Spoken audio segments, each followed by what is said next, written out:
Super കറി നല്ല taste ഉണ്ട്. ഈ മീനിന് എരിയും പുളിയൊക്കെ പിടിക്കണം. നമസ്കാരം സുഹൃത്തുക്കളെ, ഇന്ന് നമ്മൾ അടിപൊളി ഒരു ചൂരക്കറിയാണ് വെക്കുന്നത്. ഒരു സ്പെഷ്യൽ ചൂരക്കറി.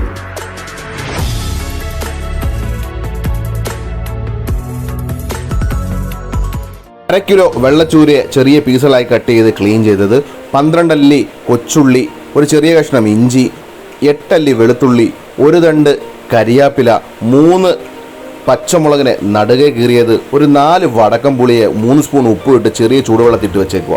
ശേഷം ചട്ടി ചൂടായി കഴിയുമ്പോഴത്തേക്കും ഒരു 4 ടേബിൾ സ്പൂൺ വെളിച്ചെണ്ണ ഇതിനകത്തോട്ട് ഇടുക. ശേഷം കടുകൊന്ന് പൊട്ടിക്കഴിയുമ്പോഴത്തേക്കിന് 1/2 ടീസ്പൂൺ ഉലുവ അതിലോട്ട് ആഡ് ചെയ്ത് കൊടുക്കുക. ഇതെല്ലാം ഒന്ന് ഫ്രൈ ആയി കഴിയുമ്പോഴത്തേക്ക് നമ്മൾ കട്ടി വെച്ചിരിക്കുന്ന ഇഞ്ചി ഇട്ട് കൊടുക്കുക. തൊട്ട് പിന്നാലെ വെളുത്തുള്ളി ഇട്ട് കൊടുക്കുക. ഇഞ്ചി വെളുത്തുള്ളി ഒന്ന് ഇട്ട ശേഷം നല്ലപോലെ ഇളക്കി കൊടുത്ത് ഒന്ന് മൂത്ത് കഴിയുമ്പോൾ ഒരു നല്ല മണം അടിക്കും. മലയാളികൾക്ക് എല്ലാം പരിചിതമായ ഒരു മണം. ഇഞ്ചിയും വെളുത്തുള്ളിയും മൂത്ത് കഴിയുമ്പോഴത്തേക്ക് നമ്മൾ കട്ടി വെച്ചിരിക്കുന്ന കൊച്ചുള്ളിയെ ആ എണ്ണയ്ക്കകത്തോട്ട് ഇട്ട് കൊടുക്കുക. ഇട്ട് കൊടുത്തതിന് ശേഷം നല്ലപോലെ ഒന്ന് ഫ്രൈ ആക്കി മൂപ്പിച്ചെടുക്കണം.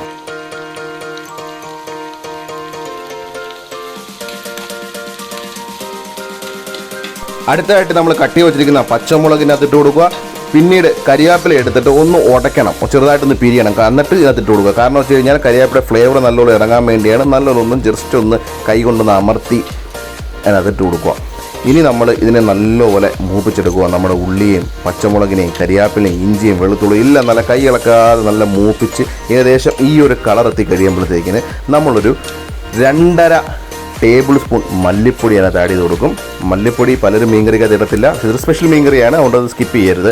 അതിനുശേഷം 6 ടേബിൾ സ്പൂൺ മുളക് പൊടി, അതിൽ 6ൽ 2 ടേബിൾ സ്പൂൺ കാശ്മീരി ചില്ലിയാണ്. എന്നിട്ട് ഇതിനെ നല്ലപോലെ മസാല എല്ലാം ഒന്ന് മൂപ്പിച്ച് നല്ലപോലെ കരിയാതെ തീ കുറച്ച് വെച്ച് മൂപ്പിച്ചെടുക്കുക. ഇനി നമ്മൾ കുറച്ച് മഞ്ഞപ്പൊടി അതിനകത്തോട്ട് ഇട്ട് കൊടുക്കും. എന്നിട്ട് ഇതിനെല്ലാം വീണ്ടും നല്ലപോലെ മിക്സ് ചെയ്യുക. നമ്മൾ ഉപ്പിട്ടിട്ടില്ല, കാരണം പുളിവെള്ളത്തിൽ നമ്മൾ ഉപ്പിട്ടിട്ടുണ്ടായിരുന്നു. അതിനുശേഷം ഒരു തക്കാളിയെ നല്ലപോലെ പേസ്റ്റ് ആക്കിയത് നമ്മൾ ഇട്ട് കൊടുക്കുകയാണ്.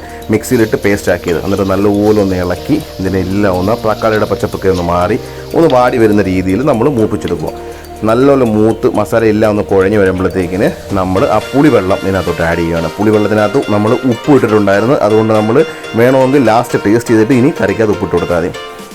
തീ വീണ്ടും കൂട്ടി വെച്ചതിന് ശേഷം ഇതിനെ നല്ലപോലെ ഇളക്കി കൊടുക്കുക. തിളയ്ക്കാൻ അനുവദിച്ച് കഴിഞ്ഞ ശേഷം നല്ല ഈ ഒരു രീതിയിൽ കുഴമ്പ് പോലെ കുറുകി വരും. അത് കുറുകി വരുമ്പോൾ നമ്മൾ ഇതിനകത്തൊരു 150 ml വെള്ളം ഒഴിച്ചു കൊടുക്കുക. 150 ml വെള്ളം ഒഴിച്ചു കൊടുക്കുക. എന്നിട്ട് വീണ്ടും ഇതിനെല്ലാം നല്ലപോലെ ഒന്ന് ഇളക്കിയിട്ട് ഇതിനെ ഒന്ന് തിളയ്ക്കാൻ അനുവദിക്കണം. നല്ല വെട്ടി തിളയ്ക്കാൻ തീ അങ്ങോട്ട് നല്ലപോലെ കൂട്ടി വെച്ച് നല്ലപോലെ വെട്ടി തിളയ്ക്കാൻ അനുവദിക്കണം. മസാല നല്ലപോലെ വെട്ടി തിളയ്ക്കുമ്പോൾ മീനെ ഓരോരോ പീസുകളായിട്ട് കറിയിട്ട് കൊടുക്കുക. പിന്നീട് ഒരു കാത്തിരിപ്പാണ്, ഒരു 15 മിനിറ്റ് കഴിയുമ്പോഴത്തേക്കിന് എണ്ണയൊക്കെ തെളിഞ്ഞ് മീൻ നല്ല ചെറുതായിട്ട് തിളച്ച് കാണും. നല്ല തീ കുറച്ചാണ് ഈ സമയത്ത് വെക്കേണ്ടത്. എണ്ണ തെളിഞ്ഞ് നല്ല പുളിയുടെയും മീൻകറിയുടെ നല്ല അസാധ്യ മണം കൊണ്ട് അടിച്ചിട്ട് നാക്കിൽ കപ്പലോടുന്ന സമയം. അപ്പം നമ്മളൊരു 1/4 മുറി തേങ്ങ എടുത്ത് നല്ലപോലെ മിക്സിയിലിട്ട് അടിച്ച് പാലാക്കി എടുക്കുക. എന്നിട്ട് ആ പാൽ അതിൻ്റെ മേളിൽ ഒഴിച്ചതിന് ശേഷം നമുക്ക് തീ അടച്ചങ്ങ് വെക്കാം. ഒരു 3-4 മണിക്കൂർ ഇന്ന് കഴിയുമ്പോഴത്തേന് നല്ലൊരു എരിയും പുളിയൊക്കെ പിടിച്ചിട്ട് എണ്ണയൊക്കെ തെളിഞ്ഞ് മീൻകറി വേറൊരു ലെവലാണ് മക്കളെ. എത്ര നേരം മീൻകറി വെക്കുന്നു അത്രമാത്രം രുചി ഏറിക്കൊണ്ടേയിരിക്കും. വീഡിയോ ഇഷ്ടപ്പെട്ട് കഴിഞ്ഞാൽ ലൈക്ക് ചെയ്യുക, സബ്സ്ക്രൈബ് ചെയ്യുക, കമന്റ് ചെയ്യുക, തൊട്ടടുത്ത് കാണാൻ മറക്കണ്ട.